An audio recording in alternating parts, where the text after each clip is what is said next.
Good morning. Hey, welcome to my shop. Let's go a little further with this radio.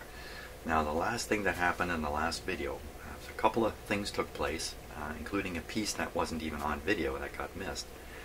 And at the time that was happening, I couldn't really completely sort out how all these things happened. So I'm going to go over what's happened, and then I'm going to tell you what I think it's really indicating, which is not a very big deal in the end. But so let's start out with plugging the radio in, turning it on, nothing happens. Okay, tested all the tubes, found a tube with an open filament. That explains everything. Put another tube in, put a replacement tube in rather, all the tubes are lighting. That's great. But then shortly after the radio warms up, the light becomes very bright, way too bright. I cut the power. I'm thinking, wait, what's going on? If the light's becoming bright, it's probably from a problem in the rectifier tube, because the light is kind of paralleled around half of the filament of the rectifier tube. And I don't understand that 100%. You know, I have a good notion of why it's done this way and what it's supposed to do, but exactly how it's wired in that, I haven't quite sorted out. And that's just from lack of research. Plus, I do have the schematic now. The schematic shows the pilot light right here, but you cannot determine what the wiring is by looking at this. At least I haven't been able to. So this is a very common thing. All these radios use the pilot light the same way. They have a center tap heater in the filament of the rectifier tube. They all do the same thing. So it would take me just a few minutes of research to figure out exactly how this is supposed to work. But nevertheless, I figured, oh, must be a problem in the rectifier tube. This is the rectifier tube. So I set it aside, dug out a bunch more rectifier tubes of my own, which I showed you. I'm going to keep this one separate. This is a good one. So, quite clearly, this one with the X is no good. This one's probably okay. This one's no longer any good. This one hit the floor when I was in my shop late last night doing something unrelated to this. And I didn't see it. It just rolled off my bench and kapowie. Luckily, this is one of the ones with the X on it. This was already a dead tube. So, oh boy, I almost broke into tears because I have so few of these. Okay, so I took this one, debated whether I should test it first. I lost the debate. I should have tested this. I didn't test it. I pop it into the radio, turn the radio on. A moment later, this light glows like a banshee. And then, hey, that's a proper use of that term, I think. Glows like a banshee. And then pops. Here's the bulb. It lasted, what, milliseconds. Okay. I pull out the tube I put in.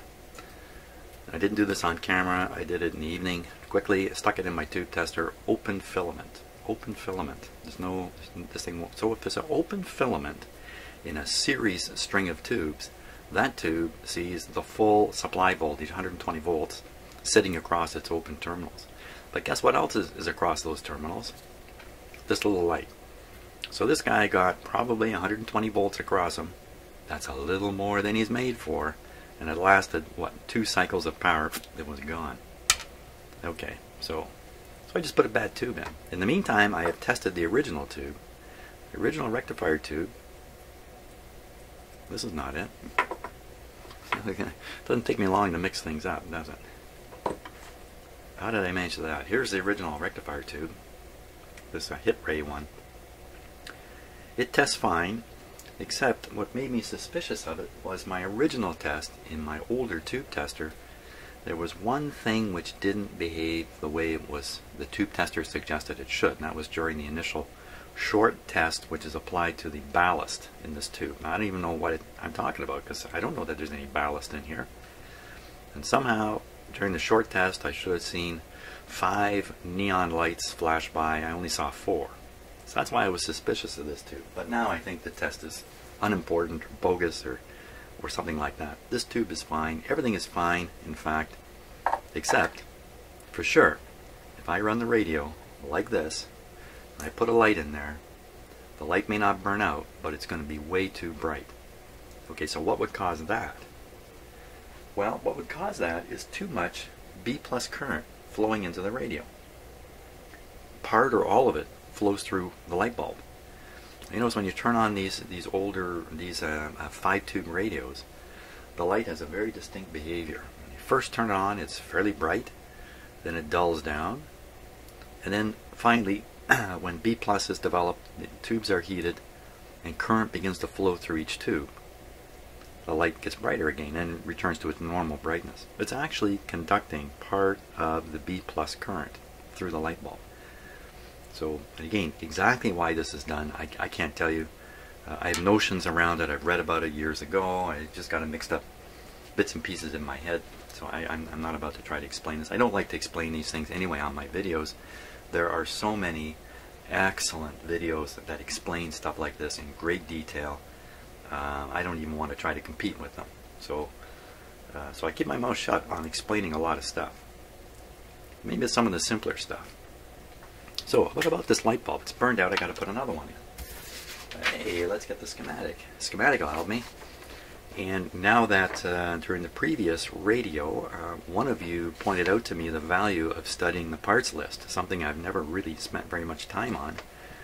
It can reveal a few things like, hey, how about telling me what kind of light bulb this should be? Because maybe this isn't even the right light bulb. So I don't really know. So in here, there it is, PL1, pilot light number 1, and it's a pilot light.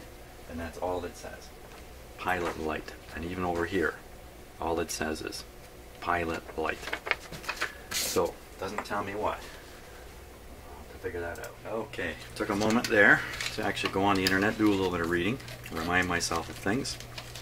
Discovered everybody's talking about a 47 being the right light. So I'm going to put a 47 in. There was a 51 in there.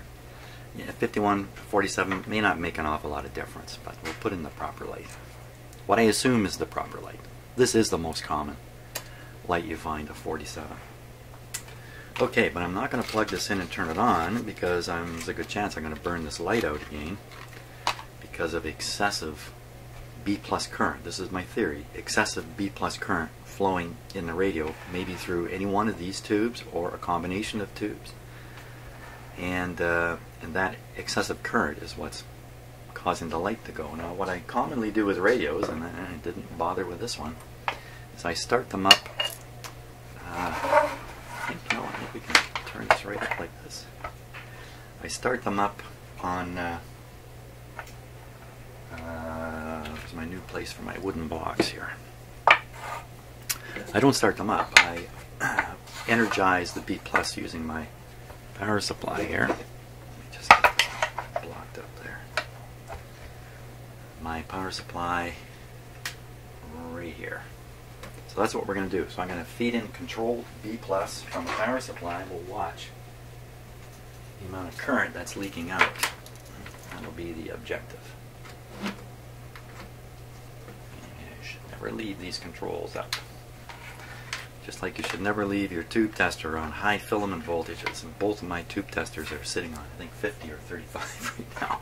So I better be careful next time I bring them out. Now we want to put this in basically where the rectifier tube output, if I can call it that, was going to the capacitor. Here's the capacitor. That must be the high wattage resistor that's involved in the power supply. Oh, there's another one back under here, a bigger one. This is probably the power supply one. So go on either side of that resistor, actually. Now, I'm going to go on this side. So without the radio operating, I can now bring the high voltage circuits up in voltage. There'll be no current flowing through the tubes because the heaters won't be on. So it's just a lot of open circuit from that point of view. But there are lots of components, capacitors to ground in here, various things that if they're leaky or shorted, we're going to find out pretty quick. So put that on standby, I'll let it warm up a bit. Let's see, in the camera shot, let me put the camera over here.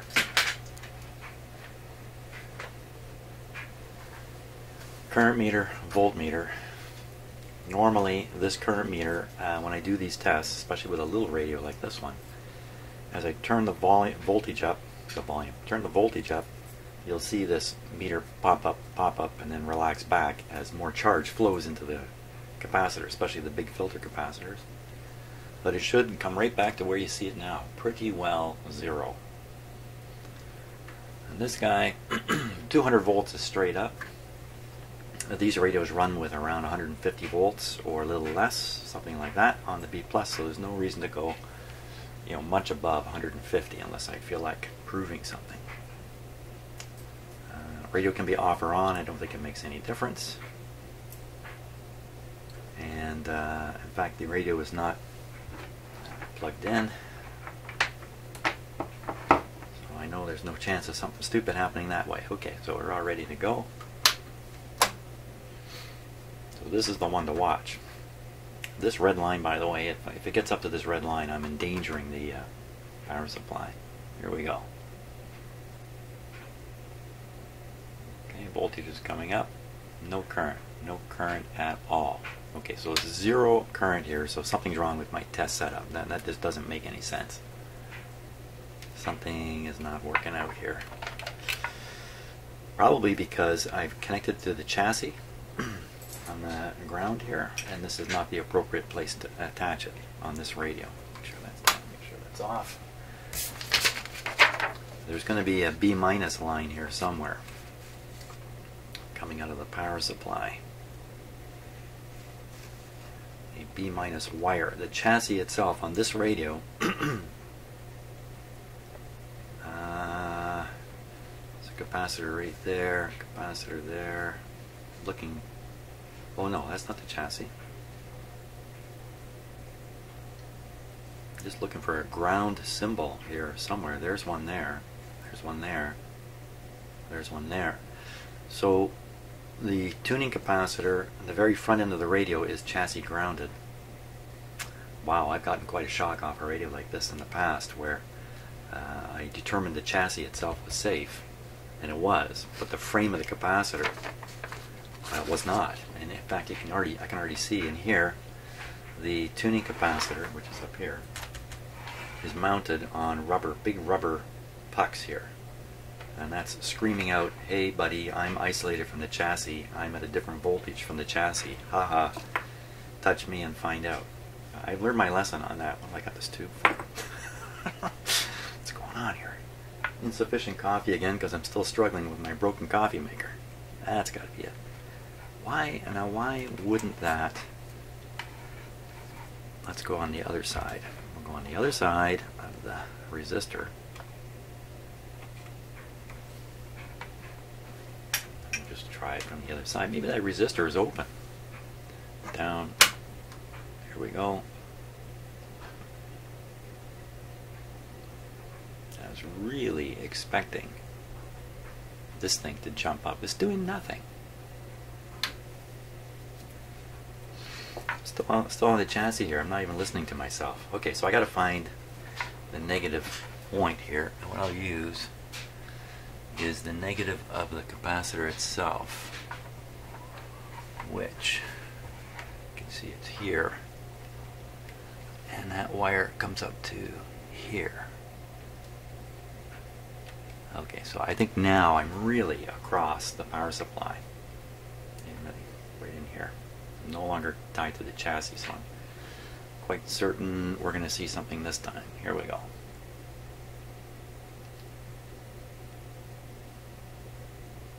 So this meter has actually moved up a tiny, tiny, tiny amount.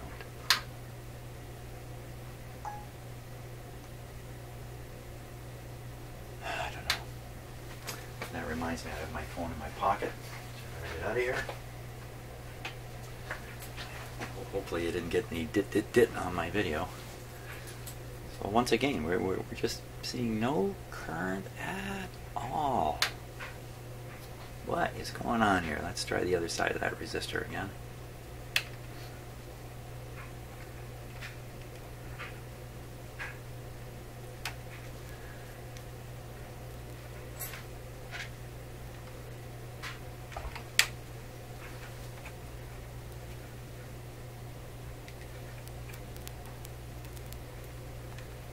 Okay, there we go.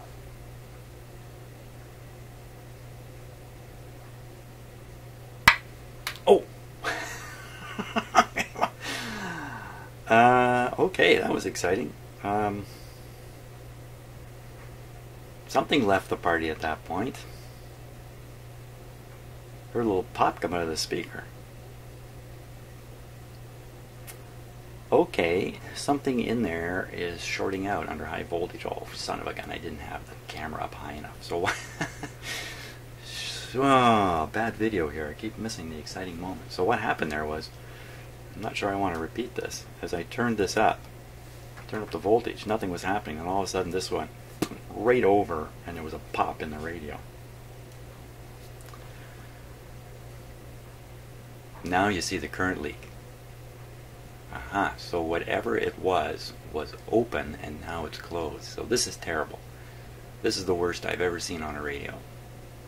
So I'm getting like, not even making it to 50 volts, and there's lots of current. So what is it? What is it that's doing this? What part is it that popped just now?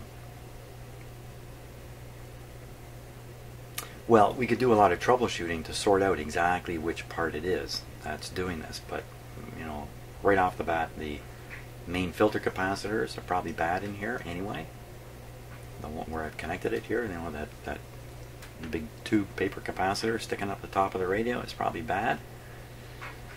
And there's lots of paper guys in here. Some of them are going to be from B plus to ground. Any one of those could be the one that's popping. It's not so likely to be this. So what do we do here? Well, maybe for fun and excitement, I'm going to turn this up a little bit. Put the camera back so you can get a little more in the view here. And turn this up so there's a little bit of current there, and I'm going to get my freezy spray. I'm going to have some fun with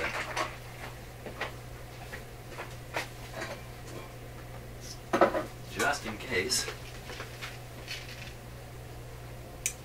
Now, it's a little hard to see. I'm going to turn this up a little bit higher. Keep your eye on that.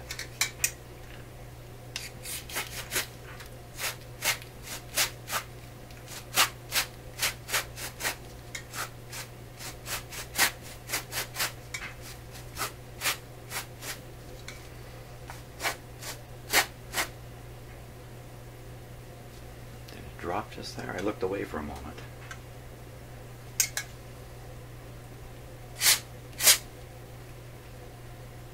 I sprayed so much, it is going down. I sprayed so much stuff, and then it takes a while for the coolness to kind of sink into the component, maybe, and affect it.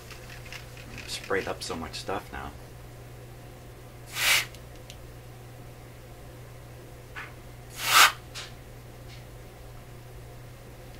It just keeps going down. Could be going down, nothing to do with this freezy spray. And the ones I'm suspicious of, I'm really letting them have it.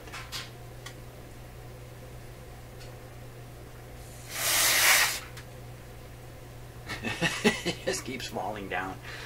Yeah, I don't think I'm going to spot anything here.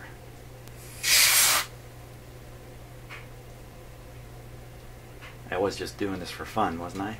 Now there's one hidden way back in here. Pretty big capacitor, a little bit of... Well, that's all you need to do then, is just, whenever you're running the radio, you just get out your freezy spray and keep spraying the bottom of it, and you'll be good to go. Yeah, okay. I don't really know if that freeze spray had any effect at all. Other than it, I had some fun. It's fun spraying that stuff. Now what? Now what? It's almost gone right down to 0, so... You know, it could be even under a little bit of voltage. I've heard about this. Capacitors can remake themselves, not the paper capacitors, but electrolytic capacitors can reform. You know, I don't really know just how. Like this is now dropped right virtually to 0. Let's give it a little more juice here. Wow, it's right back up again.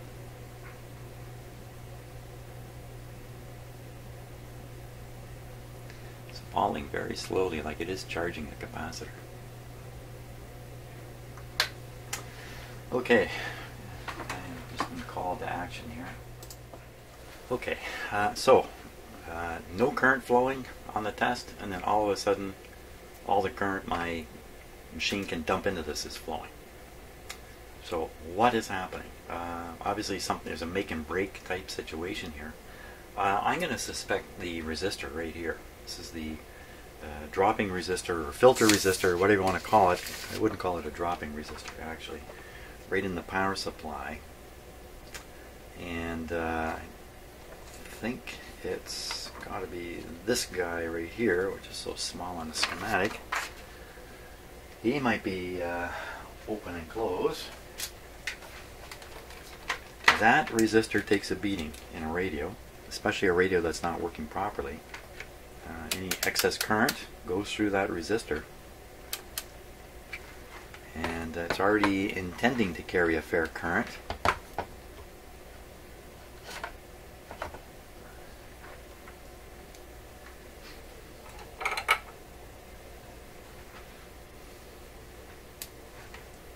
Now, if it's a make and break situation, like open and close, and I don't know what this test is going to show. Hey, it shows an open circuit is what it shows. Am I on the right terminals? Get right on the resistor itself here. Well, it looks like it's open.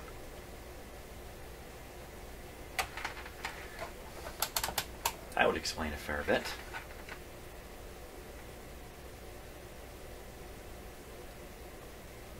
.2 megohms. Really? I'll put on the 2 megohm scale, see what we get.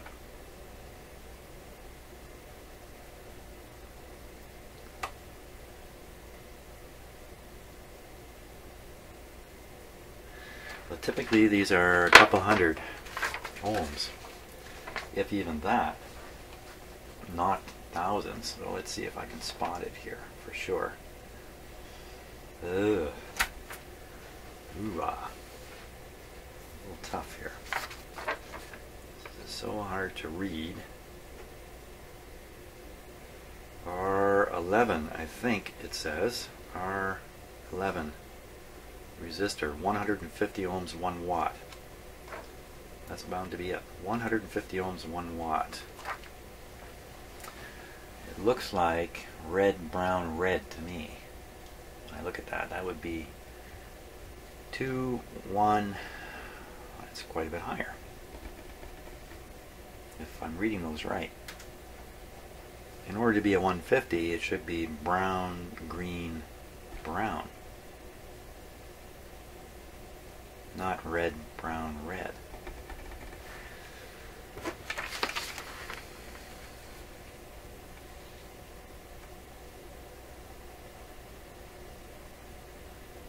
I don't think there's any question about it. Oh! What am I doing here? Get myself all turned around.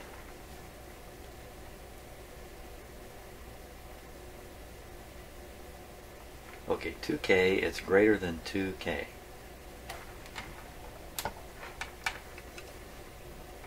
20K.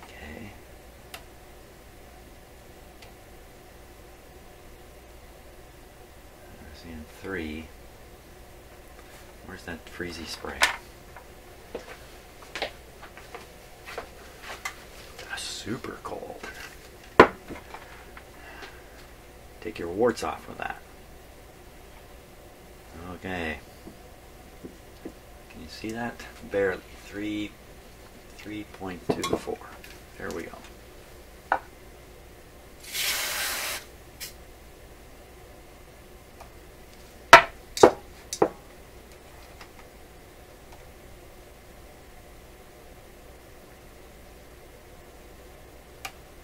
See any kind of like hair trigger thing happening here. So 3.2K on that scale. 3.2K on that one. Well, there's no way you put a 3,000 ohm resistor into that circuit position. It's got to be down in the 100, 200, 300 range. Even less. Sometimes they're like even less, much less. So I'm darn sure that should be a 150 there. Now, what would cause problem on this resistor is a heavy current flow due to faults further in the radio. So this guy can be more a symptom than a cause. If it goes high like this, it drops too much voltage, and the radio should still work. Can't see how this would cause the light to go bright in itself. The resistance goes up here. I know you can't see the schematic really. Maybe I can fix that.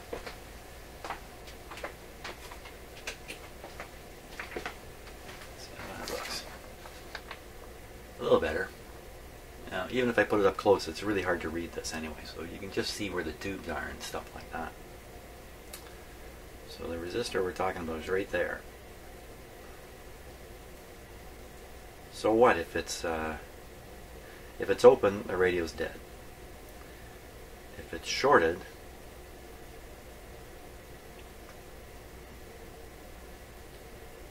well, I think I'm going to get a big answer. It's not going to be shorted. It just doesn't happen with these things. They go open, they go high, and they go open. So this is not open, it's gone high. So it goes high, current going through it, big voltage drop, you end up with very low B+. You also end up with low current drain on the power supply, lower than normal. And that would cause the light to be duller, not brighter, duller. So, how do you get a high resistance here and yet a heavy current flow through there?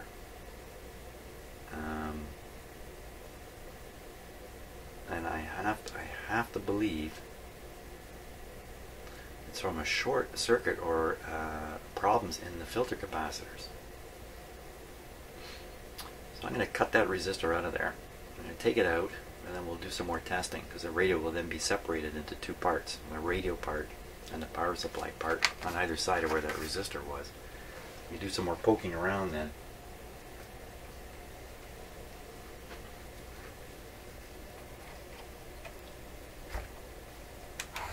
There's a good chance this is a replacement too. Kind of has a look of work being done there. How much you want to bet the resistor was replaced, and it was replaced with one the guy had? Having access to schematics not easy, so back in the old days, you learned to work on these things, no schematic. So when it came time to replace a component, if you couldn't read the one that was in there, it was guess time based on experience. Maybe that's what this is. Plus it depended what was in your parts box. Right? That happens to me sometimes. I'll just cut it off like this. Yeah, you know what? I'll leave it hanging. Leave it hanging. It's open circuit now. Now I got to identify which side is the which side of the resistor is the power supply and which side is the radio. That's the easiest way to do that would be, there's another resistor here. There's another resistor there. That's R, I can't read it. That's R, I can't read it. R, I can't read it. Where's that showing up? Well, that's probably this. No, this looks, you know what this looks like? Because it's connected up here. This looks like the bypass, cathode resistor on the output tube. Yeah, it's going right to the output tube. So that's what that is, and that's the capacitor for it too. Connection. Yeah. Well, this is a 4-section capacitor. 1, 2, 3, 4. No, that's a ground point. That's a ground point there.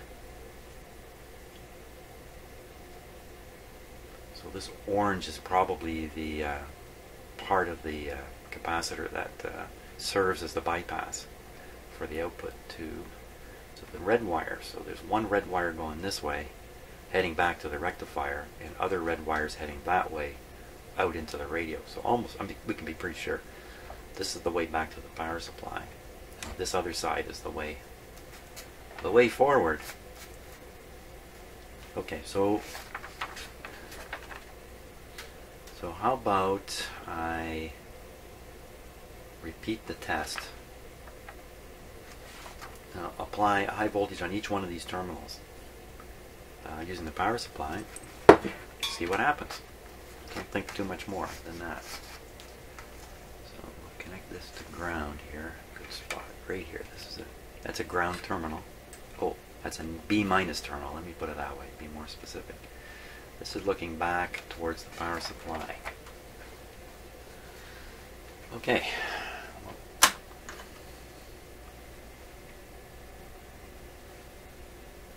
Take it up. Okay, so I see this moving up and falling back just a wee bit. You probably can't see it on camera. Maybe if I do that. Oh! Not going back now.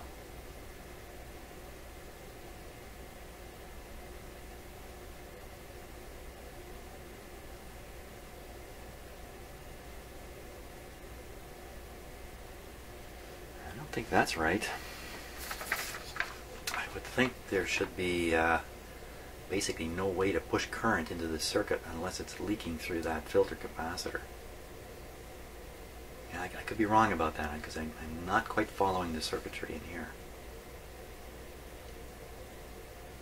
But it strikes me that there shouldn't be any path for current except to charge the filter capacitor here. So, now what's happened?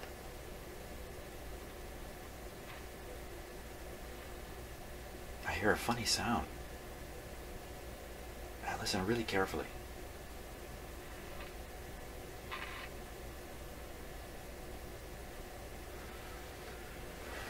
It's a little unusual. I never had a sound come out of a radio while I'm doing this.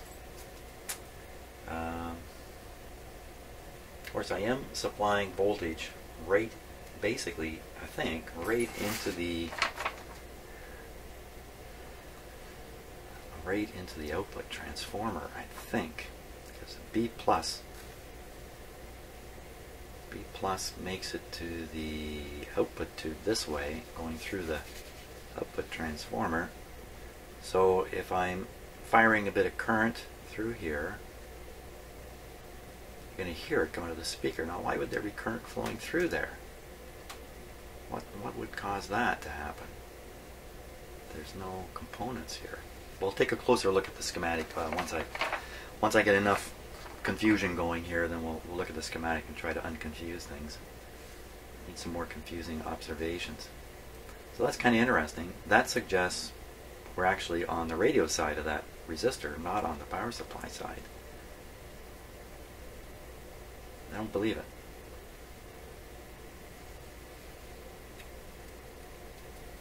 I don't know. Kind of weird. Okay, let's go on the other side. Make sure this is down here.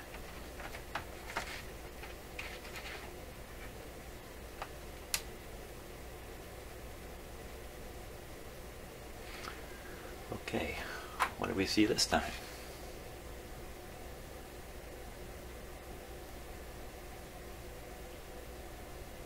$100 volts. Oh, what did I hear? Okay, so around 100, probably 125 volts, and the current flow, I could see it popping up and going back like that. A tiny current there. 150 volts. That's what I would expect to have happen in a radio in good shape.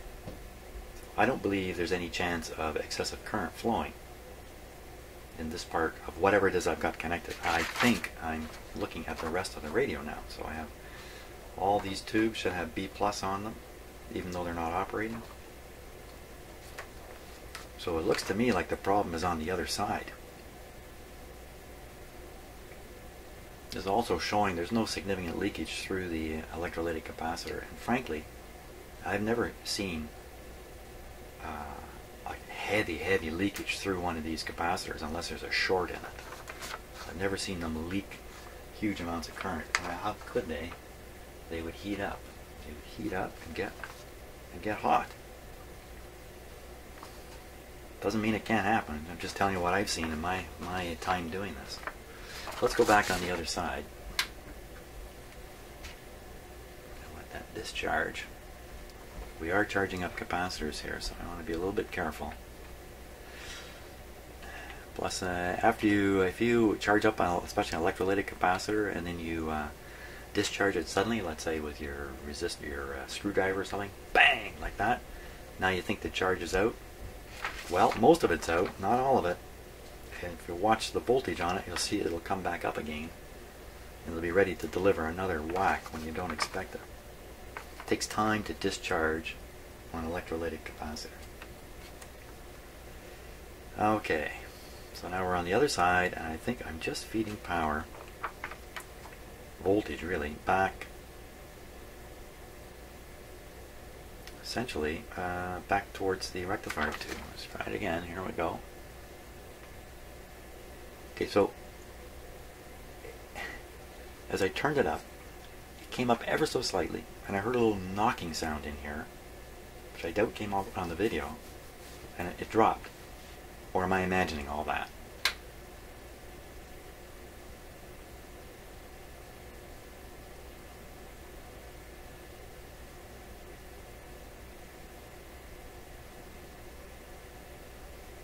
Very interesting.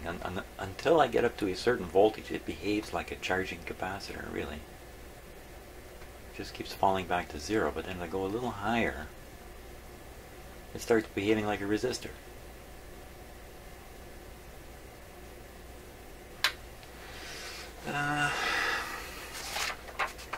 So that suggests the capacitor is leaking like a sieve. Or something else is happening and I don't understand. I'm going to go for number 2.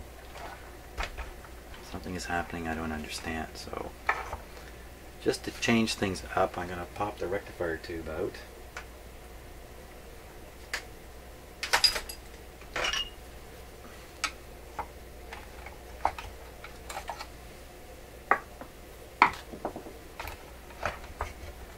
Again, without thinking much,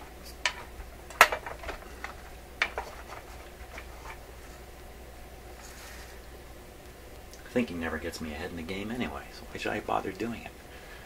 I'll just repeat this. Can't imagine it's any different.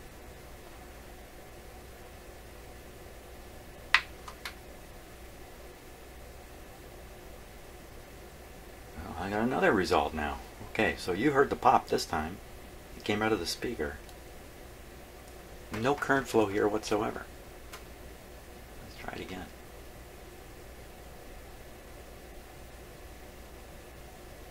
$100.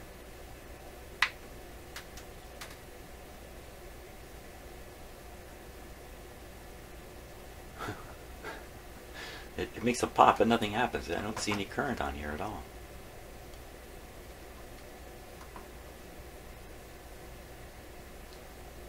A little higher.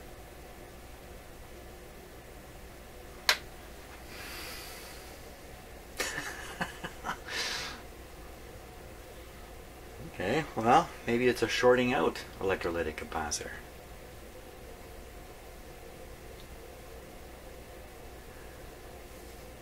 Now, I know some of you are saying, well, just stop fiddling around, just change all those capacitors.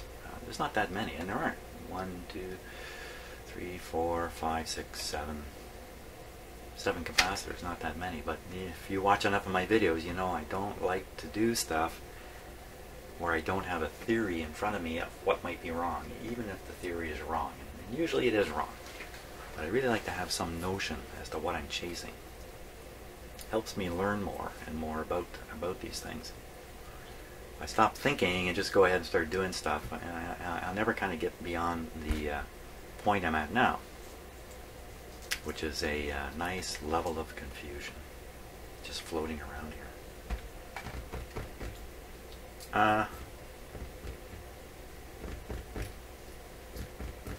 Well, yeah, I'm trying to think of something else I can do before I start changing out parts. I think we can pretty much bet on the fact that the big filter capacitor is no good. Can we test it? Can we test that right in the circuit? I think there's only one wire here. Just turn that right off. You can't see it, but my left hand is in my pocket. For those of you who work in the electrical industry, you know exactly why my left hand is in my pocket. There's nothing bad about it here. Okay. If I nip this wire off, this terminal is completely free and there's nothing connected anymore. You know, this wire's knurled up a bit here. It doesn't look right. So I think this has been fiddled with. What do you think? This is a new capacitor shoved in here? A new old capacitor. I don't know. It doesn't look like it's fiddled up that much. Let's cut this guy off.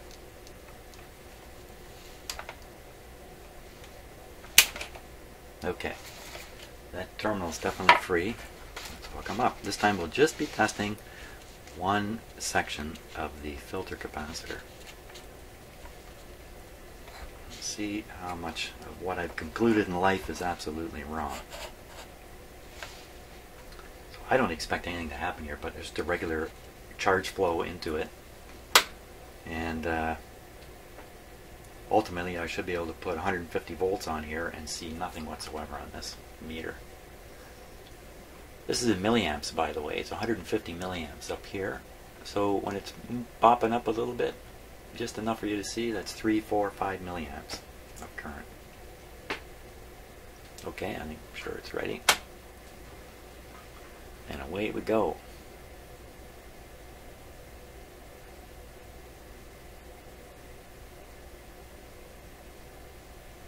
Look at.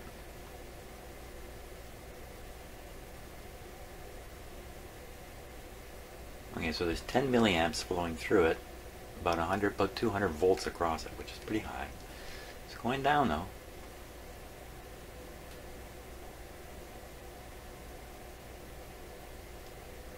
Now some people would say, you know, electrolytic capacitor that's been...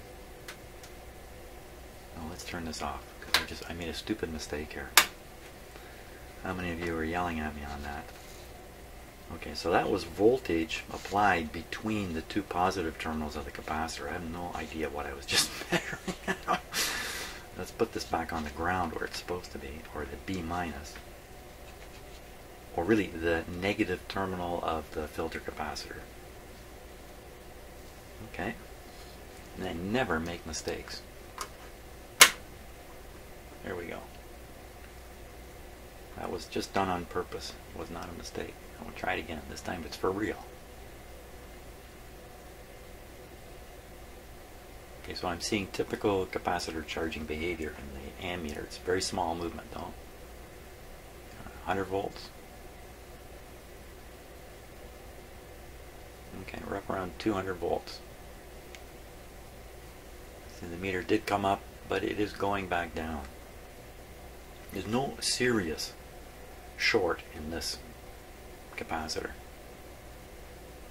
And as for whether it's good or bad, can't tell for sure from this test, but there's nothing seriously going on with it, which has been my experience with all these big electrolytic capacitors.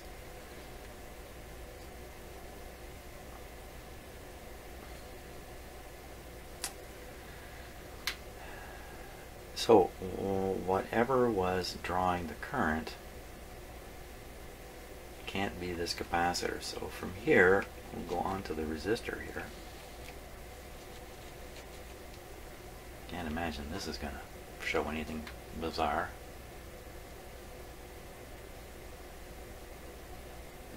Get it up around 200 again.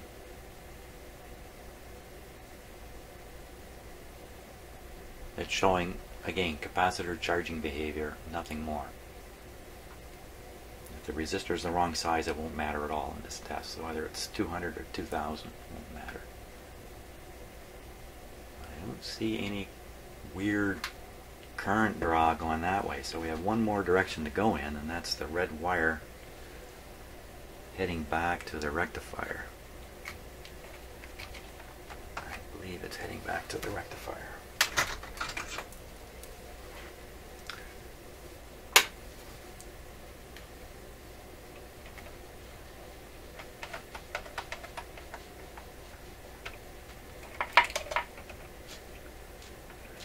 Quite a large, this quite a large resistor here, wattage wise. It's pretty darkened too.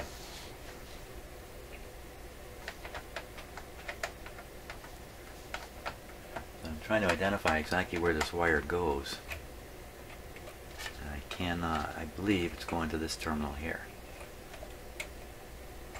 Yeah, pretty sure of that. Okay, so we'll go on this terminal, which is essentially going the other way now, back towards the kind of energizing the radio backwards, shooting power from this side of the resistor without that filter capacitor in the circuit, just back there. I don't really expect anything to happen. That's my theory. My theory is nothing will happen. What does that mean exactly? So I see a charging effect. And now I see a big current flow.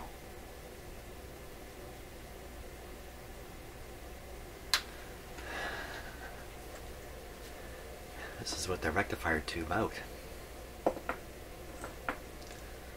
Okay, let's take the light bulb out. Why would I take the light bulb out? Mostly because I can. The light bulb is involved with the rectifier, so I think it may be involved with this. Oop, oop, oop. That's even better.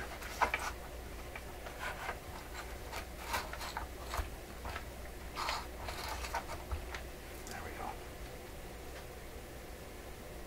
Okay, light bulb is out.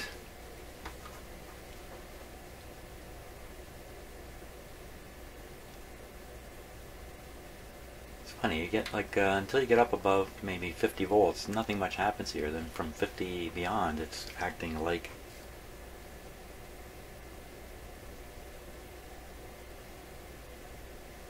a resistor. Where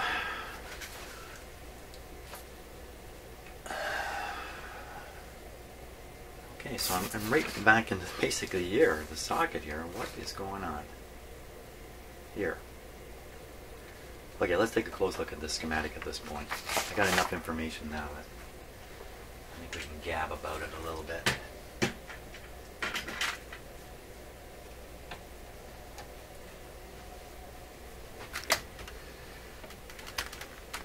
I'll just set this up while you're watching.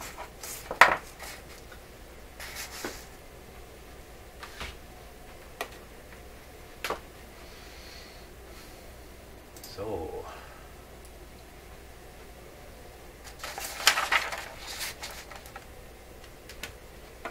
let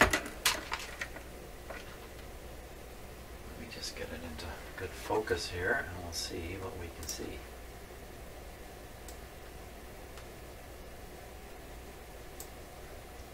I really want to focus in just on the power supply area here, so I'm going to actually put the camera really close.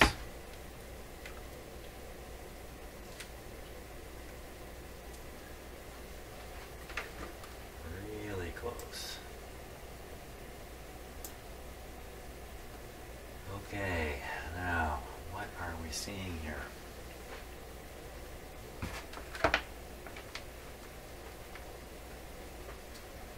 Because of the way they've drawn these right up in here, it's really hard to tell what's going on.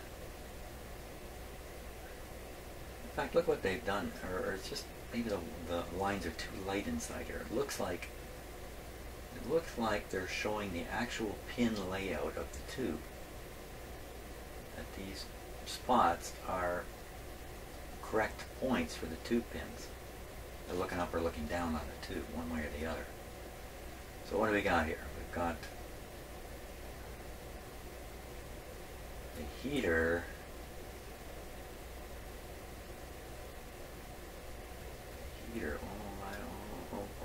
Okay, so we can't see it, but there's a little wire going from this point to the heater.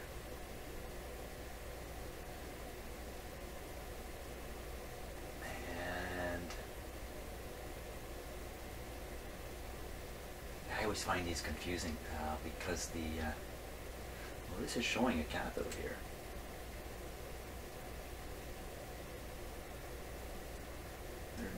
Volts. That's because it's the start of the string of heaters. Whoops, you can see the rest of the heaters down the way here, all in series.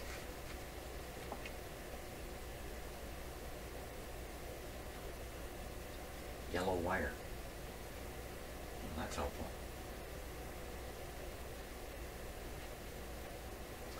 So I'm going to guess there's a little wire connection to this point here. This point, I think, ties to the cathode. I got to look at the tube manual for this.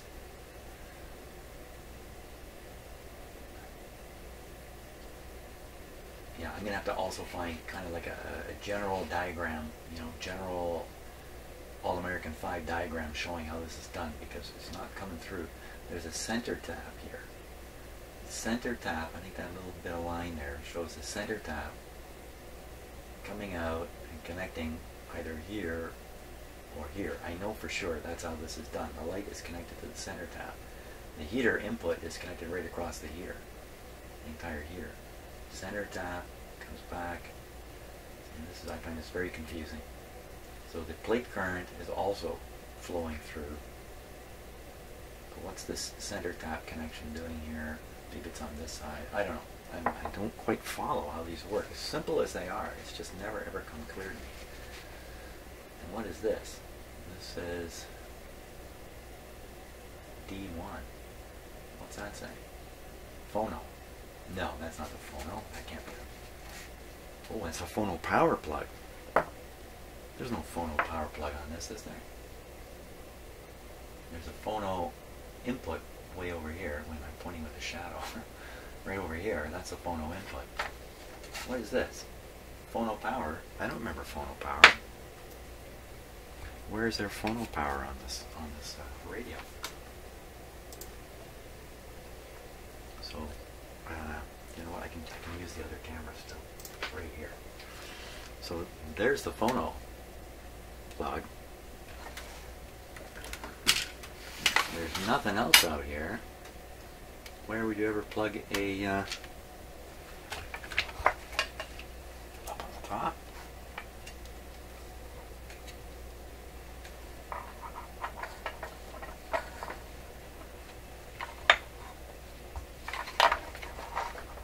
I don't know.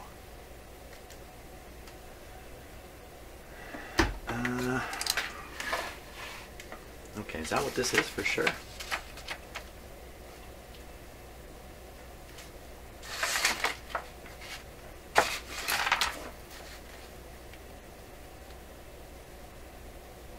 Oh, what is that? That's the switch. And it shows it ganged with the volume. Okay, so that's all that is. That's the on-off switch. P, so I don't know what that is. P something or other 1. All voltage taken from the common negative, and above readings are taken for 110 input.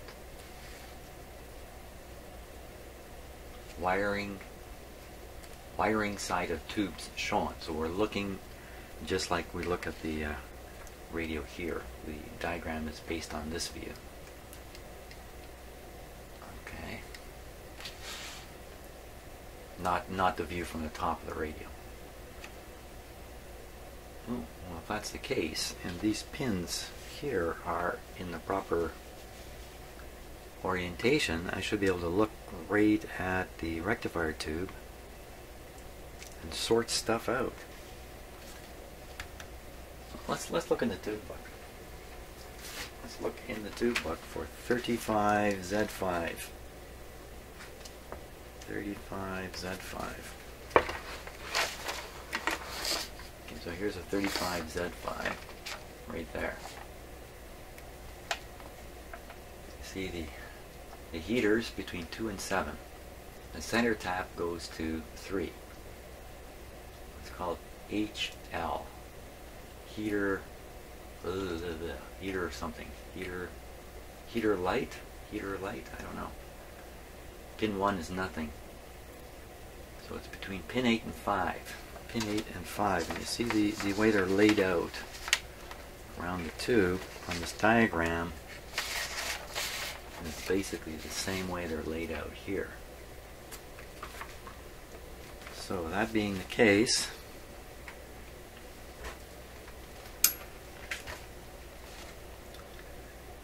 so this is pin 3, the HL pin, the heater light pin.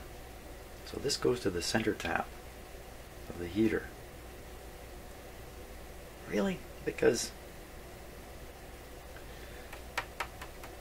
right, this guy does have a cathode.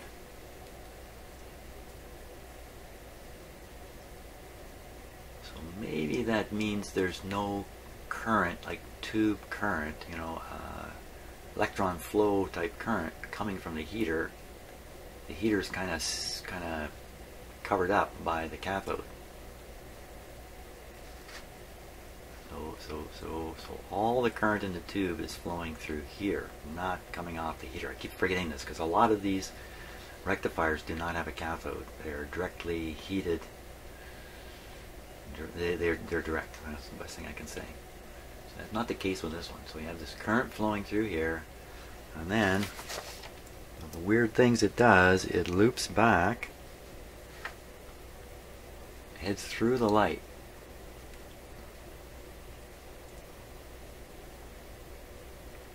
Through the light. No, there's a capacitor there.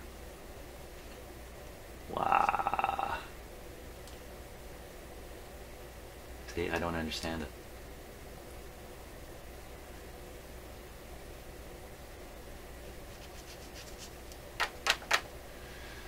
Through the light and over to the power. Because again, there's no transformer here. It's another thing I just keep thinking like keep thinking about other circuitry and not the one that's really here. There's no power supply transformer at all. So there's 120 volts being applied right there. Coming from here. Why did they show this like this? What is this?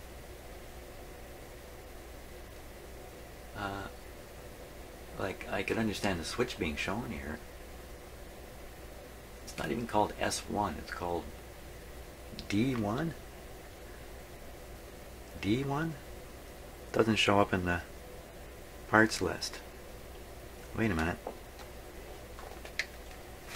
It does.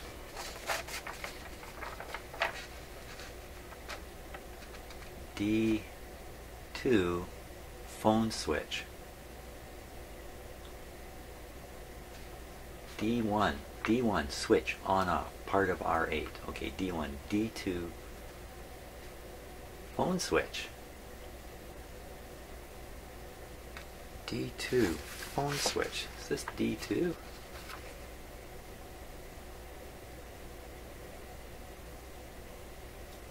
P, I don't know, I'm looking at the word right, the letters right there. P.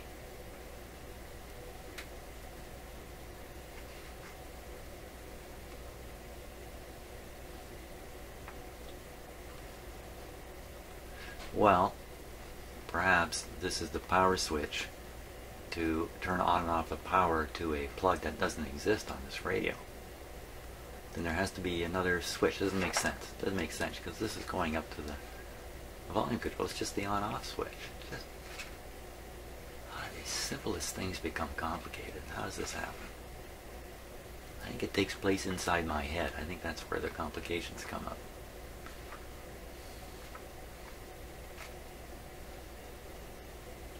And there's R4 there. What's that there for? R4.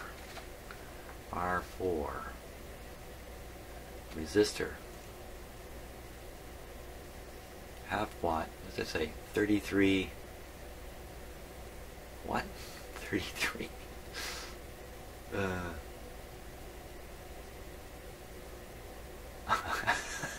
33 ortis. Ortis. Ohms. I suppose that's ohms.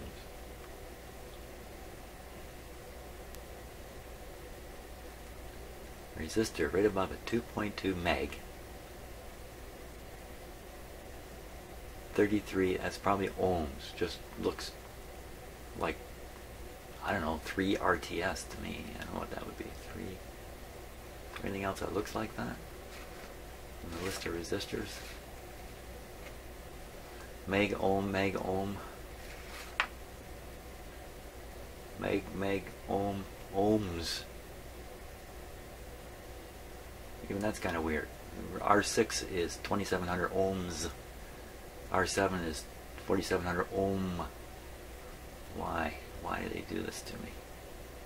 Well, it's got to be 33 ohms. R4. So why do you put a 33 ohm resistor there? I think that's just to see the first capacitor there. This guy here. It didn't have this resistor here. The moment this tube started to conduct, it would dump heavy current into this apparent short circuit here. This capacitor would look like a short circuit at first, and that'll stress this tube with too much current initially. So I think this guy is just to slow down the charging of this capacitor. Then afterwards, the current flow flowing through here, the B minus return current actually, is going to drop a little on there, 33 ohms. That's also dropping on this one, which we think is how much again? 150 ohms. And then there's another one out here, R5. Let's look at that one. Whoa. Whoa. 2.2 megohms, R5. And what that's telling me is there's very little current in this line, but they want to knock off some voltage, so they put a large resistor here to knock off some of the voltage. Yeah, see, it says 70 volts. Because at this point, you're probably going to find 150. 150 here. Wow, when it says 120 over here, does it mean 120 AC or 120 DC? Probably means 120 DC. No, wait a minute. No. No. All voltages are taken from common negative. Okay, so common negative is this guy here.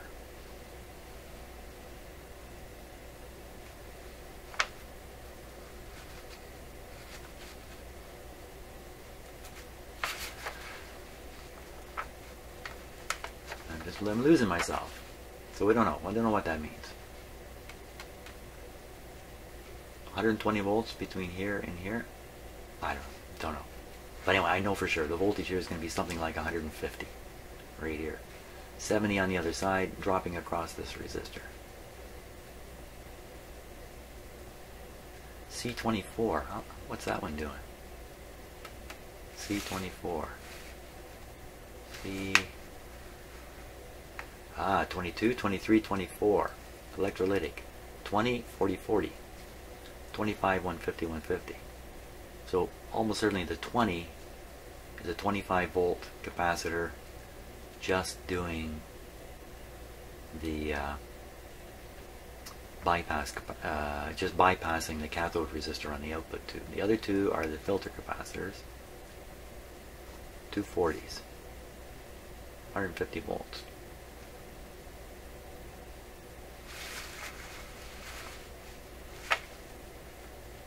Two 40s at 150 volts. So this takeoff earlier in the power supply is going to be the one that delivers the heavy current to the output tube. Yeah, right through the output transformer into the... Oh, this is a beam power tube, I think. Actually showing the way things are structured inside the tube. You can see the plate here, then you can see these two little guys here.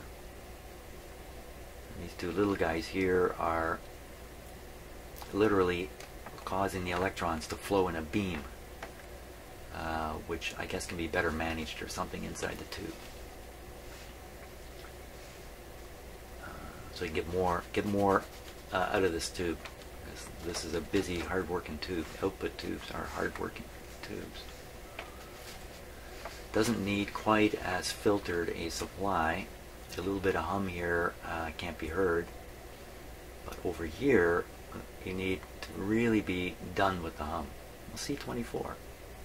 Wait a minute. Wait a cotton picking minute. C24. 25 volts.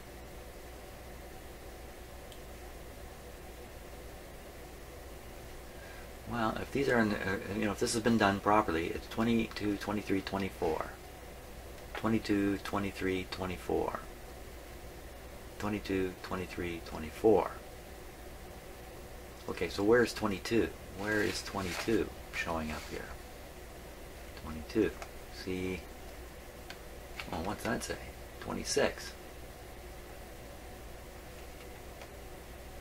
26. I thought it was 22. 22, 23, 24. No, 26, 23,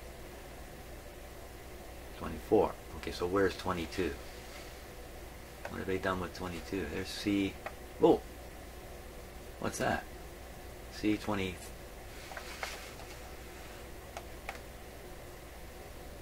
23. 24. No doubt about it.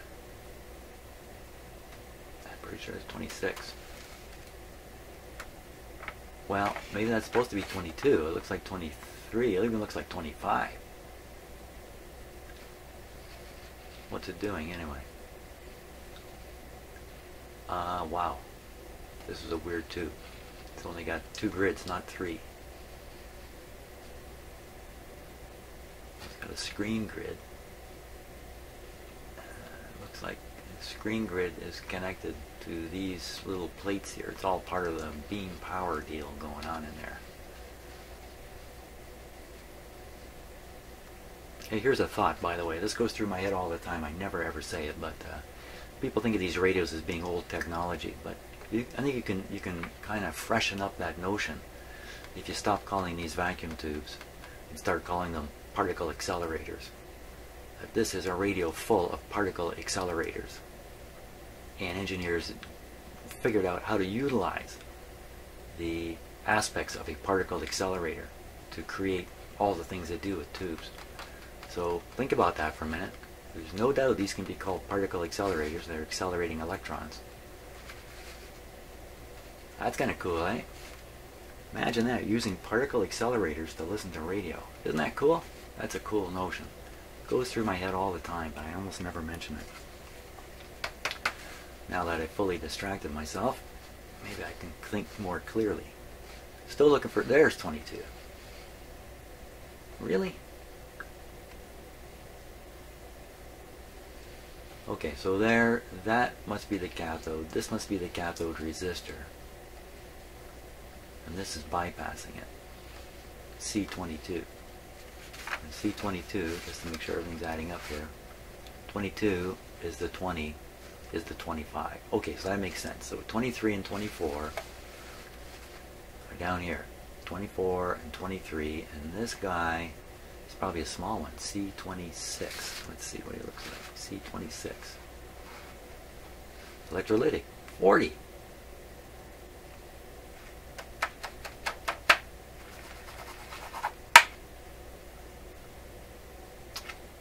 Okay, so it's not part of the 3-section one, it's an additional one. Well, there's a great big honking capacitor in here.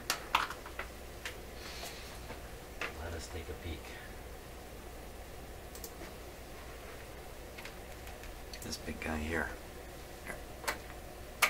Before I give myself a shock, let's get this right out of here. Okay, so the situation's quite different than what I thought.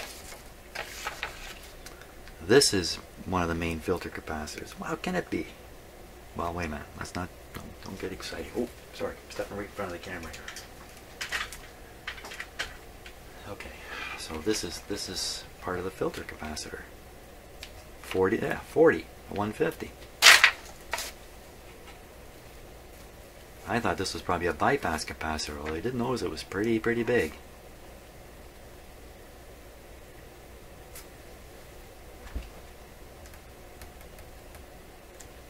So this guy is supposedly in first position.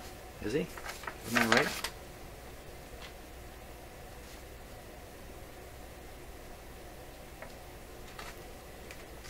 Yeah, it's beyond this resistor here.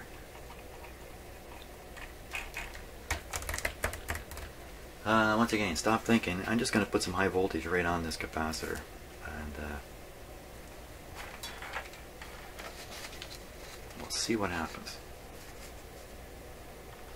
See, it's always, didn't I say earlier it's always good to have a theory before you do stuff? And then I just said, no, let's forget about developing a theory. Let's just see what's happening here. Well, my theory is this capacitor maybe is really leaking.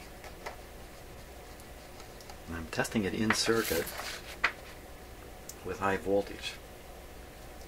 If it is what it says it is, it's on the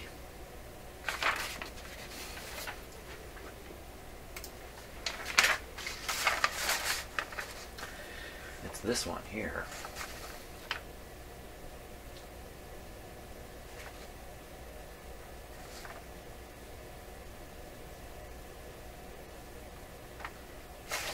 C26. Yes, this one here. So I've got this resistor open right now. I've got it cut out of the circuit. So I energize this capacitor. If it is like it shows it in the circuit here, even though when you look at it in the radio, it doesn't seem to be anywhere near there. It's not quite true. Oh, there's the resistor right there. That long resistor I saw. So we'd be energizing across here and the tube's out of the circuit. All we're doing then is applying a voltage across this capacitor. I'm pretty sure that's all that's going to happen. And again, because I never, ever make mistakes, we can be absolutely sure about this. Let's take you back here. I gotta do more of those moving shots, eh? They're kind of cool. Gives you that 3D, gives you that 3D feeling there. There you are. Poor guy's 3D. Poor man's 3D. Hooked up. Okay, we gotta give it just a moment for the supply to warm up.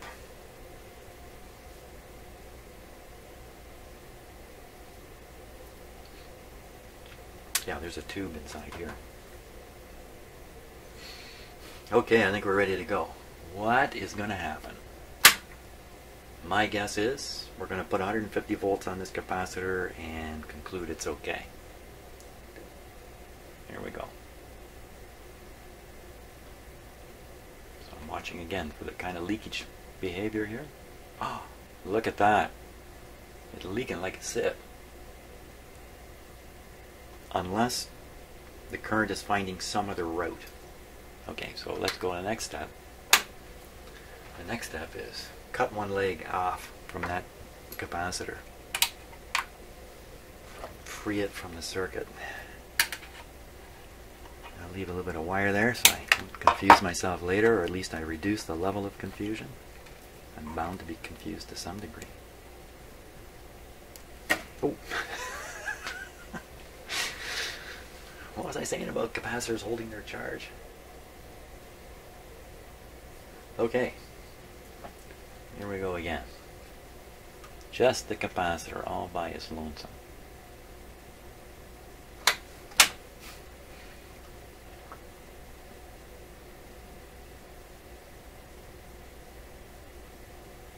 Look at that.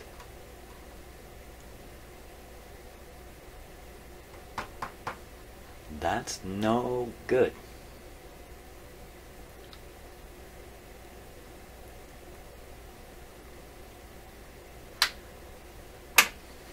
Okay, found one to change, that's for sure. That guy is a dud. Now the other capacitors, filter capacitors, seem to be okay, but we really can't tell unless the radio's operating and we hear it for hum. Or we run the radio and we make some measurements of the degree of hum signal on the top of the capacitor here. But the best way is actually to run the radio and see if it hums. But this guy was going to cause a lot of problems. He's probably the reason for the bright light. It's right in the front of the power supply. It's the first thing power heads to. And then if this resistor is way high, it doesn't matter because the short circuit is ahead of this way high resistor. the way high resistor would block any heavy current from flowing in the radio and giving me the bright light effect. But this guy is ahead of it. He's gotta go. Okay, I think I know what's next for this radio. Hey, thanks so much for watching. I gotta stop at this point. Well, maybe I don't. I don't know. Is this the end of the video? I never know. Never know. Never know what I'm doing. Never know where I'm going. Hey, that's what makes life so much fun.